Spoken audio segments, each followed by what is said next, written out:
Para sa akin, ang Divina ay isang nag-iisang Catholic school dito sa Sagapan. And when it's Catholic education, it is rooted with values, with manners, and with all the core values na meron sila.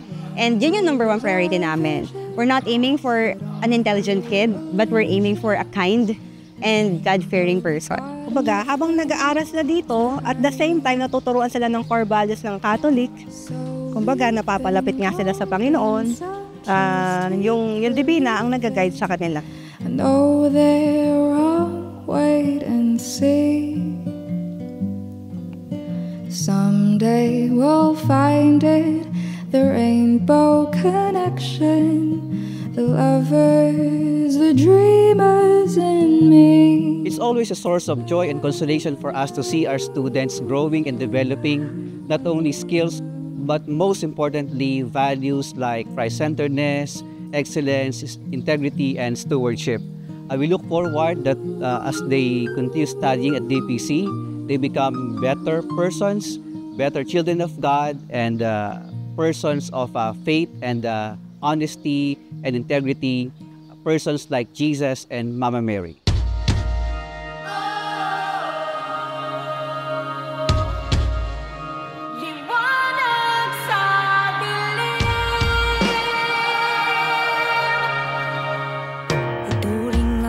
Sariling tagahawi ng ulap sa kalangitang kulimlim. Kampanang yayanig sa bawat nilalang, magigising ang lupang kulang sa dilig. Ikaw ang magsasabing kaya mo to, tulad ng isang tanglaw sa gitna ng bagyo. Isigaw mo sa hangin, tumindig at magsilbi.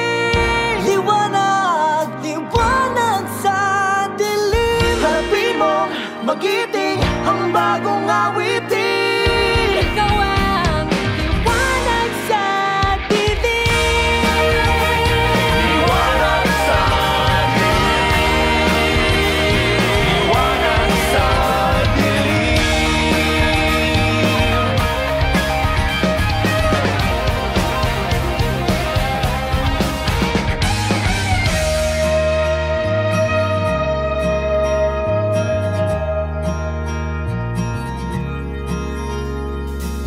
Isigaw mo sa hangin, tumindig at magsilbing.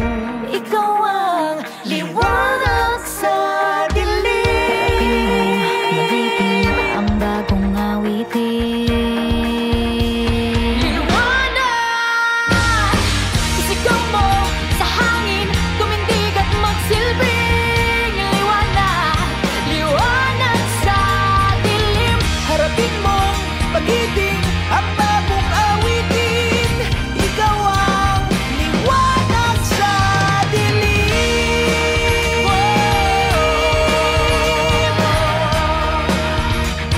Liwanag sa dilim. Have courage and have hope. Embrace all our memories, good and bad, as honorable ones that shaped us to who we are now and who we will be in the future. And use those memories to lead us in our future choices, so that we may continue to persevere with God's guidance and with the same spirit. As pilgrims of hope and Divinians at heart, let us raise our flag, maroon and white, loud and proud. Cheers to all of us.